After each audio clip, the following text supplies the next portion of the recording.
Huwag na po, huwag na po. Maraming salamat po. Maayong hapon sa tanan. Dapat naalala ko nga pala eskwelahan itong pinuntahan natin. At uso siguro dito yung ano ba tawag doon? Surprise quiz. Kaya ho surprise quiz, kabilis-bilis to lecture, tapos test ka agad. Nakadalawang pahina ho ako na notes eh. Ang bilis ho niya, hindi ko nakuha lahat ito sinabi ho eh. Saan ba yung ating nag-present? Siguro mabibigyan niyo ako ng copy ng PowerPoint. Eh, di ba, para mas thoroughly natin mapag-aralan lahat ng issues. Okay. Let me just try to answer those that I got. Meron naman ho palang take-home na notes eh. Siyempre, pagdating ng panahon, sinukat nyo ako, sabihin, nasa na yung pinag-usapan natin, paano ko naman sasabihin nyo? Ang bilis-bilis magsalita nung nagsasalita. Kalahati nung sinabi niya, hindi ko nakuha. At saka, style ko kasi, pag yung kumukuha ng notes, bina-black letter ko na ho para madali kong mabasa. Pangit ho handwriting ko eh. Yung mabilis na ako magsulat, mas mabilis pa siya magsalita, talagang nabawasan. Okay. Okay. There's so many concerns that were raised. Mining. Sa mining po, ano ba posisyon ko? In general, if a community allows mining, then I'll support it. If a community says we don't want it, then we won't. Having said that, meron po isang reality. Ano po yun? Siguro dito, hindi na masyadong malayo, Mount Diwalwal. Yeah? Mount Diwalwal, karamihan small scale nung nag-umpisa. Gold. Sa gold, gumagamit ng mercury. Si mercury, tapon ng tapon, bahala na. Yeah? Wala na akong pakialam dyan. Basta na-extract na niya yung gold niya, refuse na to, tapon dito, tapon dyan. O di, sama na ho ng Diwalwal. Alam natin lahat yan. So, sinasabi po ng industriya ng mining, masama ba yung meron kang large-scale mining? Na marami hong rekisito sa batas. Pwedeng i-regulate. Pwedeng bantayan ng gobyerno. Check yung lugar kung saan sila dapat nagmimina. Pwedeng bantayan. Pag nagkamali, may mga bonds na ina-execute. Pwede natin pagkunan, pagsasaayos ulit ng environment. Okay. Mas maganda ba yun o mas maganda yung kanya-kanya? Pupunta ko ng sulok na kabundukan, bahala na system, hindi natin mababantayan. Ngayon, kung talagang may ma-extract doon sa bundok, meron talaga sa kahirapan sa Pilipinas, meron talagang magmimina niyan. So, ang pinagpipilian lang natin dito, paano ba natin masisigurado na yung minimina, kalinsunod sa ating mga batas, lalo na sa environment at sa pangangalaga ng ating ecology. Di ba? So, ang posisyon ko nga, kadalasan referee magre-referee tayo. May pakinabang dito, merong mga agam-agam sa kabilang panig. Paano ba natin pagtutugmain? Sa Amerika, for instance, o yung kanilang strip mining noong araw, may patakaran po sa batas kung saan nakalagay, kailangan ibalik nyo sa kaayusan na dinatnan nyo yung pinagkunan nyo. Okay? Siyempre, alam po natin nangyari sa Marinduque. Sinabi ng foreign partner, iayos natin yung inyong mga patubig. O ano nangyari? Inilipat yung interest nila doon sa local na partner, lumayas, bahala na kayo sa buhay nyo. Hindi po pwede yun. So, babalik ako dito, may mga nagmumungkahe, total mining ban. Pag total mining, doon papasok yung small scale. Yung small scale, sindami nung mag-ooperate, sindami na kailangan bantayan at hindi ko kakayanin ng gobyerno yan. Okay. So, meron hong compromise. Papel ko ho referee. Hanapin natin yung compromise. O, doon po tayo sa mining. Pero again, kung yung community ayaw, bakit natin pahintulutan? Ako po'y utusan nyo. Kayo po ang boss. Okay. Doon sa land use, medyo paspas, isa ho sa 23 bills na sinabit namin, National Land Use Policy. Ngayon pala magkaroon na tayo ng plano. Ano ba gagawin natin? Kunyari ho yung Boracay. Yung Boracay dati may beach. Bigla may nakaisip, magandang beach to. Hanggang mamaya niya, kanina nga pinag-uusapan namin ng tanghalian, pati na ho yung lagoon, nilalagyan na ng resort. No? Tapos yung, di ba, anong kinaganda doon? Yung tubig, yung buhangin nung sand. Yeah? Tapos wala nakapag-isip ng drainage. So parang nagkakatapunan ng wastewater doon sa magandang tubig na pinang-aakit natin ng turista. O di hindi natin siguro masasabing maganda yung land use policy nila. So, nationwide po, at kailangan ng suporta nyo dito, eto lupain ng Pilipinas. Yeah? Ano ba natin gagamitin to? Ito ba pang industrial site? Ito ba residential? Yan ba agricultural? So, 1998, nung una po akong tumakbong congressman, Doon ho, nagmi-meeting na ang lahat ng gobyerno. Hanggang ngayon, wala pa po tayong National Land Use Policy. So, nangyayari po, halabira. Bakit hindi ninyo alam yung halabira? Kanya-kanyang, basta ito, kung sunada namin ngayon, Memorial Park. Memorial Park sa ngayon. Tapos susunod naman dyan, slaughterhouse. Yung katabi naman, palayan. Di ba? Parang wala talagang sense and rhyme.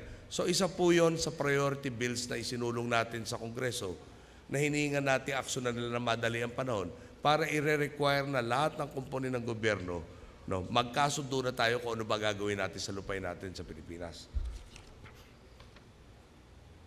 RH Bill. Yung sa RH Bill, hindi nagbabago ang posisyon ko. Ano ba posisyon ko? May problema po tayo eh. No? Taon-taon parang 2.5 million na Pilipino ang nadadagdag. Pero yung numero ho, sabi ng isang study, 3 million dapat. Marami po yung natitira sa 2.5 million. Yeah.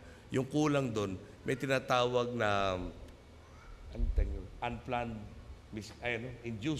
induced miscarriages. Yung nakunan na sinadya. Di ano ho ba yung ibig sabihin ng nakunan na sinadya? Okay. Ngayon, bigyan ko lang kayo ng sample. Kami ni Dinky nagpunta sa isang lugar sa Maynila, ang pangalan ay Baseco Compound. Doon po, dinatnan namin, 2 babae kakapanganak. Yung una, talagang nagulat ako. Di ba, pag nanganak ang isang ina, 9 na buwan niya kinarga yung bata, katabi niya yung bata, normally nakangiti. Proud na proud sa anak niya. Tama ko ba? Itong nanay, yung mukha, hindi ho niyo mapinta talaga. Yung parang ang lungkot, parang lahat ng problema ng mundo nasa kanya. Si Dinky ho kumausap. Sabi tinanong ni Dinky, unang tanong, ilang taong ka na ba? 16 years old, ina na siya. Tapos, pinatulungan sa isang social worker, ang kinalabasan pa ho pala nito, yung 16 na inang yon, hindi ho pala unang anak niya yun, pangalawa na. So, kailan nangyari yung unang anak? 14? 15? Hindi ako makakasang-ayon na magpipikit mata na lang tayo sa mga pangyayari ngayon. May nagkulang eh. Sino ba nagkulang? Yung magulang ng bata? Sino ba nagkulang? Yung eskwelahan? Sino ba nagkulang? Yung estado? Pero maliwanag naman siguro, itong nasa murang kaisipan pa, may nagkulang at yun. Ano kaya mangyayari doon sa pamilya niya? 16 siya, asawa ho yata niya, 17 o 18, walang tiyakan trabaho, 2 na anak. So, ano ba mukhahe lang namin? Simple-simple. Ang estado may obligasyon paalala sa lahat na magulang, meron kayong responsibilidad pagdating ng anak nyo dito sa mundo. Kaya tinawag po namin yung version namin, responsible parenthood.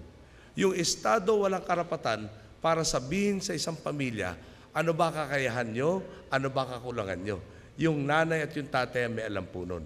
Sila dapat tulungan ng estado para maiplano yung pamilya na maayos. Yun lang kung minumukhay namin. Hindi kami sang-ayon sa abortion. Maski yun form, hindi pwede ho yun. Bawal yun. Hahabulin namin yung gumagawa po niyan. Pero at the end of the day, maliwanag ho, kulang tayo ng 140,000 classrooms. Maliwanag po, 40% ng population natin hindi nakakakita ng doktor o nurse sa buong buhay nila. Maliwanag po na marami tayong kakulangan sa bansa natin. Hindi ho bababa sa 8 million hanggang 10 million na kababayan nating OFW na. Ang labor force natin, 30 plus million, mga 39 million. Parang 1/3 to 1/4 na pwede magtrabaho, nasa abroad na. Babasahin ko lang ho konti, medyo napabilis yung sulat ko. Yung sa drugs po, talaga ako po yung nababahala. Sa airport po, nakahuli ilang beses na, amongst the latest, nagpasok sa maleta yung accompanied luggage. Yung isa, 8 kilos ng cocaine, yung isa, 10 kilos. So talaga parang binabaliwala ho ang estado natin. Sipin nyo, dala-dala nyo, kilo-kilo. Yung 8, di ba? Hindi biro yan. 10 kilos, dala-dala sa maleta. Para bang feeling nila may sasalubong sa kanila, may magpa-facilitate tayo labas. Yun po yung corruption. No? At yan pa nga po, nagkaroon na tayo ng, inumpisa ko na ho, revamp. PDEA, bago na hepe. No? Bago pa lang ho sa mga 1 buwan pa lang. Yung BID ho, bago na rin ang commissioner. Bali, 2 linggo pa rin siya. Ito po ang 2 linggo niya. Bottom line, hahanapin natin, tutugisin natin lahat ng mga tao na nakikontsaba na dito sa mga drug lord. Alam mo nyo, nung bata ako, bagay hindi pa naman ako masyadong matanda ngayon, manipis na po ang buhok. No? Pero nung bata ako, makahuli ka na 1 kilo, talagang major achievement yan. Eh, nahuhuli ho ng NCRPO ngayon, 190 kilos sa isang bodega na shabu. 190. Bukas makalawa, baka tonelada na. Okay. So doon, talagang puspusan. Nakikita naman po nyo, araw sa araw-araw, may nahuhuli. Pero hindi ho talaga tumitigil. No? Masakit nga ho nito, nagkakaroon tayo ng ibang droga. Pero kaya nga naglagay tayo ng bagong katiwala natin sa PIDEA para masiguradong talagang mas puspusan to. Talagang matugis lahat. At yun nga ho, no? Yung sa drugs po, ang minana ko, pag nag-file ng kasong estado, ang nako-convict 1%. 99% of the time, nakakalusot. Babalik na rin po natin yan. Alam niyo, overall, ang conviction rate natin o kampanya, nakuwento ko sa iba sa inyo dito, 14%. Ngayon po, nasa 18% na tayo. Tumaas, pero lead pa rin. Okay? Dito nga sa kaninang binandera, kay Merceditas Gutierrez. No? Ililiwanag ko lang, no? Yung plea bargain ni Garcia, no? Sabi nila, mahina ebidensya, kaya kailangan makipagkasundo lang tayo sa kanya, may mabawi pa tayo. Yun po ang depensa, hindi ba? Pero ito masakit. Sabi, tinanong ko kay Laila de Lima, Ating Secretary of Justice, kulang ba ebidensya? Sagot niya, simple-simple lang para maintindihan natin lahat. Inalok ni Garcia isoli sa pamahalaan over 120 million pesos. Tama ba? Bakit niya sinusoli? Inaamin niya, hindi akin to. Ang trigger ng plunder, 50. O di doble ng kailangan para makusuhan ng plunder. Ano pong ginawa ng ombudsman? Nung nalaman ko po ito, na may plea bargain, bandang December 22, naalala ko po yun dahil kinasal yung aking deputy spokesman noon. No? Nag-meeting kami para pag-usapan anong sagot namin sa EO1 sa Supreme Court at itong plea bargain. At ang billing ko po sa OSG, no? Pumasok kayo dito sa kasong to, habulin nyo kung anumang kaso ang pwede natin isampa. Ang dulo niyan, kailangan pag may ginawa kang krimen, diretso ka sa kaluboso. Anong tugon ng ombudsman? Ba inutusan po yung special prosecutor? Mag-object sa pag-i-intervene ng OSG. Gumagawa na tayo ng paraan para maiwasto yung kapalpakan nila. Hinaharang pa ng ombudsman. Di ba? Ano pa ba maliwanag doon? Trabaho niya magkaroon ng katarungan sa ating bansa. Bayawa ng Diyos. Kliyente niya yata bigla yung pinipli bargain nila. Ang sa akin kasi doon, talagang dapat ang mensahe, hindi magnakaw ka na marami. Dahil pag nagnakaw ka na marami, aalokin ka ng estado. Hati na lang tayo. Ba, grabe naman ito. Ninakawan na ako, magpapasalamat pa ako, isoli niya yung kalahati na ninakaw niya sa akin. Tama ho ba yun? O, di yan. O ngayon, bakit raw ako nakikilam sa impeachment? Bakit? Nung naging presidente ba ako, hindi na ako mamamayan? Ba? May karapatan ako sa bansang to. Maski na ako napuutusan na lahat, meron pa rin ako natirang karapatan. At sa karapatan ko, ba yung kawani ng gobyerno gawin yung tama. At hindi niya ginagawa yung tama, kaya kasama po ako sa impeachment. Overstaying RD ng LTFRB. Hindi ko po alam na overstaying siya. Papacheck ko, pasasagot ko po sa LTFRB to at kung overstaying siya, idililipat na natin siya. Okay? Si Jess Robredo, malapit na po natin i-appoint permanent basis. Si Eric Acosta, tatanungin ko siya, baka mas interesado siya doon sa environment kaysa doon sa pati sa natural resources. Alam mo nyo, sa gobyerno kasi, si Ping De Jesus na siguro magandang example. Noong trapiko sa Metro Manila, pinag-usapan nila, panahon na nanay ko po yun flyover. Noong ginagawa yung flyover, ano ba naman to? Ang alikabok, ang dami hinuhukay, lalo sumama ang traffic, ganyan-ganyan.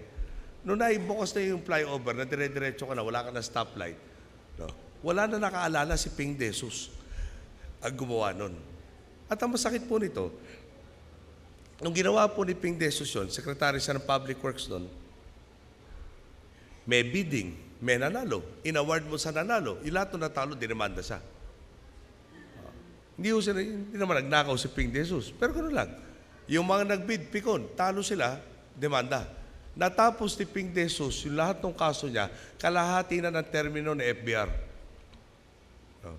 Kaya ako, swerte ko, dami ko pa akong cabinet secretary sumama sa akin. Dahil dito, maliit na nga sweldo mo, papatikusin ka pa ng lahat na may mikroponong may tanga, no, may ballpen, no? Tapos hihingin sa'yo solusyon kahapon, ngayon pa lang nalaman yung problema. No, swerte ko, baka pwede palakpakan naman natin yung mga sekretary natin. Alam nyo, kukwento ko na rin sa inyo. Utos ko kasi maging maingat tayo sa paggastos ng kaban ng bayan. Di ba? So sinasakyan po namin ang aeroplano itong araw na to galing pa ako kay Marcos. Siya po bumili niyan, 1983. Okay po yun. Meron pa naman 19 na aeroplanong ganyan tumatakbo sa mundo. Yung helicopter naman po, si FBR ang bumili. Awa ng Diyos po, hindi pa naman marami yung nagkakalasa na pyesa. No? Pero meron na lang yata natitirang 300 hours, tapos kailangan ng overhaul. No? Ngayon, wag ko kayo magtataka pag dumating kami dito, baka 1 week in advance yung biyahe namin, sasakay kami sa Navy. Yung Navy karamihan ng barko, galing World War II. Okay. Pero hindi na bali may mga araw kasi, parang hinahamon ako nung aking mga miyembro ng kabinete, baka pwede mag-commercial na lang raw at medyo mas magubago yung aeroplano. Sabi ko, sige, subukan natin kung meron tayong makukuha ticket na para sa lahat. Pero ang point lang nun, mauna na kami mag-sacrifice bago yung ating mga kababayan. Yun po naman ang ibig sabihin ng servant. Di ba? Alam ko marami pa usang nilista doon, kaya lang nakaselyo pa ito. At naubos na po yung nahahabol ko sa notes. Okay. So, siguro simple-simple na lang, pwede idagdag ko na lang. Yung marami tayong problema, bigyan ko kayo yung sample. Dito sa Mindanao, pinag-uusapan yung kuryente. Pag nagkaroon ng El Nino, paano na naman kayo? Okay. At hindi ako pwede mambola sa inyo. Bawal sa kalooban ko yun. Pwede ako magpapogi. Di ba? Yung ba sasabihin ko sa'yo, walang problema yan, akong bala. Pero hindi ko ganun katotoo yun. No? Pag nagtayo tayo ng power plant, 3 to 5 years para maitayo yan. Depende kung anong klaseng power plant. Okay. Number 1 na problema. Number 2 na problema, nung ginawa yung EPIRA law, no, may exemption sa Mindanao. Hindi kasama ipaprivatize yung mga power plant na napokor. Okay. Ang resulta po nun, mura kuryente sa inyo nun, 3 pesos something last year yan no? Yung gastos para mag-generate ng 1 kilowatt hour, over 5 pesos na. Parang 5.40 kung hindi ako nagkakamali. Nagbago na siyempre ngayon dahil tumaas rin yung crudo. No? Pero sa Mindanao, 3 pesos something. Bakit nagkaganon? Dahil sa inyo karamihan hydroelectric. Ngayon, kung walang El Nino, nandiyan yung hydroelectric, kundi okay lang kayo. Pero the minute na kinapos yung tubig, para tayo mag-generate ng kuryente. Siyempre, yung napokoro, yung EPIRA, pinrivatize na natin power plants ng gobyerno. Patakbuhin na ng private sector. Ang idea po dyan, pag marami nagtayuan, parang cell card. Yeah? Marami nagbebenta ng cell card, pagandahan ng deal. Marami nagpo-produce ng kuryente, mamimili tayo doon sa tinatawag na wholesale market, WESM, ang formal na pangalan po nun, makakapili tayo kung sino pinaka-reasonable ang pagsingil sa atin. Okay. Problema lang ho sa Mindanao, yung minana ko na sino ang papasok dito, gagastos siya ng over 5 pesos para i-generate yung kuryente, ibebenta niya ng 3 pesos per kilowatt hour. Wala ho siguro. Di ba? Yung exemption, matatapos na po this year. So pagtapos po nun, meron tayong gradual na ipag-alis doon sa subsidized na kuryente para maengganyo yung private investor na magdagdag ng kapasidad ng kuryente dito. Dito po sa Cagayan at saka sa Misamis Oriental in particular, magtatayo po yung Hanjin shipyards. Gagawa ng mga barko. Tayo po ay 4th largest shipbuilding country in the world already. Pag naitayo yan, baka maging mas mataas pa. Kailangan niya ng kuryente. No? Hindi ho pwedeng puro hydro. Kasi yung hydro, nadadamay pa doon yung pagputol ng kahoy. Yung watershed na wala ng watershed. Minana ko na po yan. Ngayon kung sasabihin naman natin, balik na tayo, ang gobyerno na magpatayo ng power plants. Yung minana ko pong utang kasi, galing kay Ginang Arroyo, 1 trillion na po sa power sector. Ngayon, pagbabayaran natin yung 1 trillion na yun, saan ko kukunin? Anong eskwelahan yung tatanggalin natin? Anong karsada? Anong tulay? Anong airports? Plural po yan. Kaya meron tayong private-public partnerships na hinahabol. Okay? Dagdag ko lang po, yung conditional cash transfer program na ipaliwanag na kanina o nabanggit. Ang inahabol po nun, lumalaki ang ekonomiya, dati may theory sa economics, tawag na trickle down. Eventually, makikinabang lahat. Ayaw na po natin na eventually. Ngayon po, mamadaliin na natin. Yung walang kakayahan, yung mga bata ho kasi, 100 na papasok ang grade school, matatapos sa college, 14 na lang sila. So ang inahabol po nito, bigyan mo na incentive manatili sa klase. Bigyan mo na incentive para mabakunahan, para hindi maligtas sa doon sa 5 karamdaman. No? Pati na rin yung maternal mortality, mapababa natin. Okay?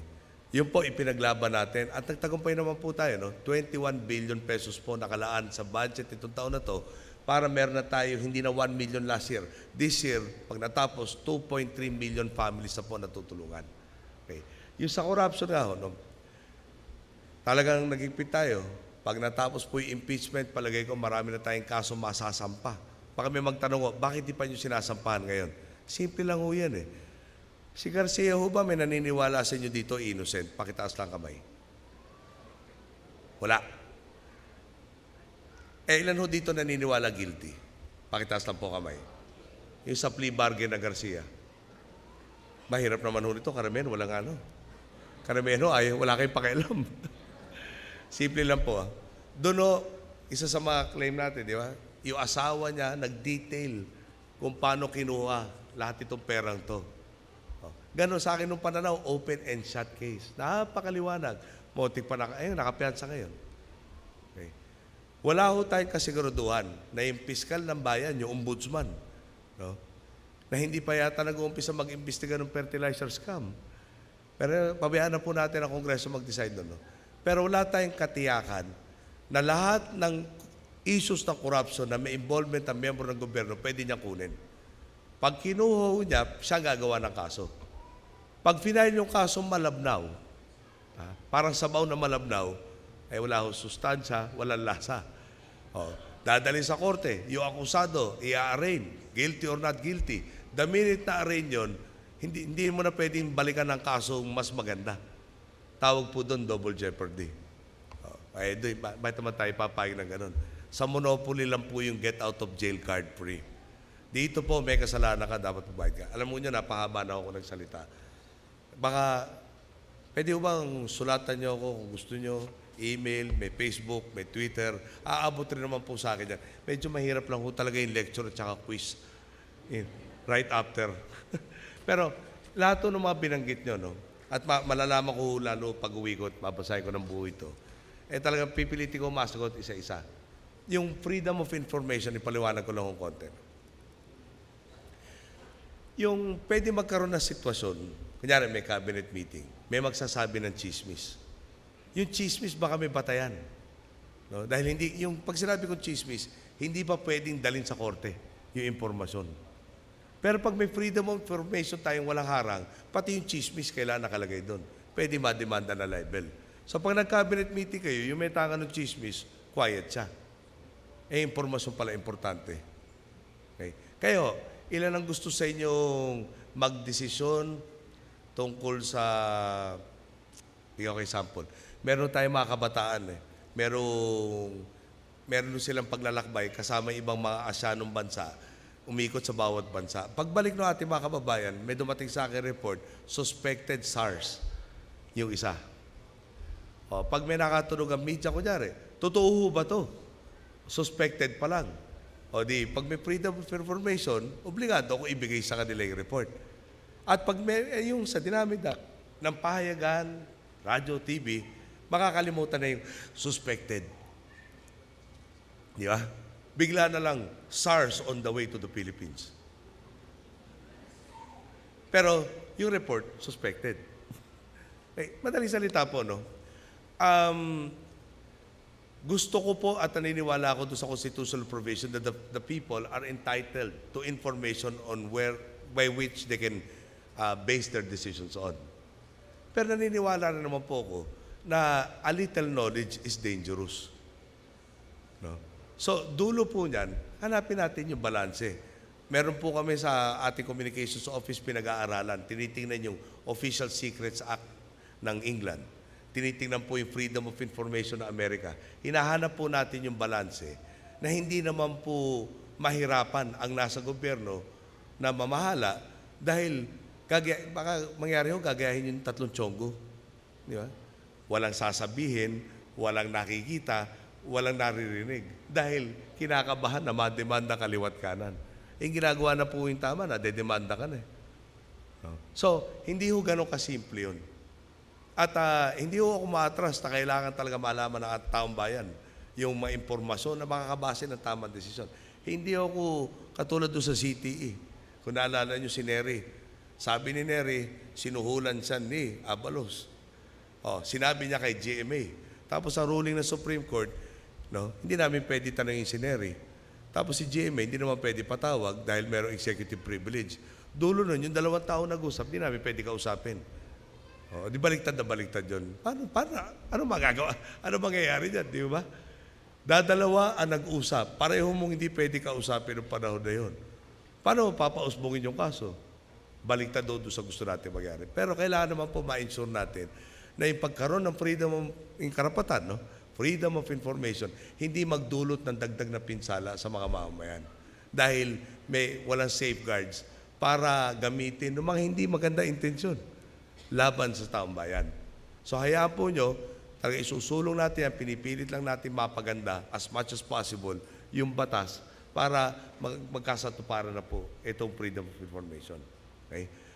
Pasensya na po kung napahaba ang pagsasalita ko. Meron pa yata part 2 dito. At iuwi ko na po ito para mas mahaba at mas kompleto yung sagot. Salamat po.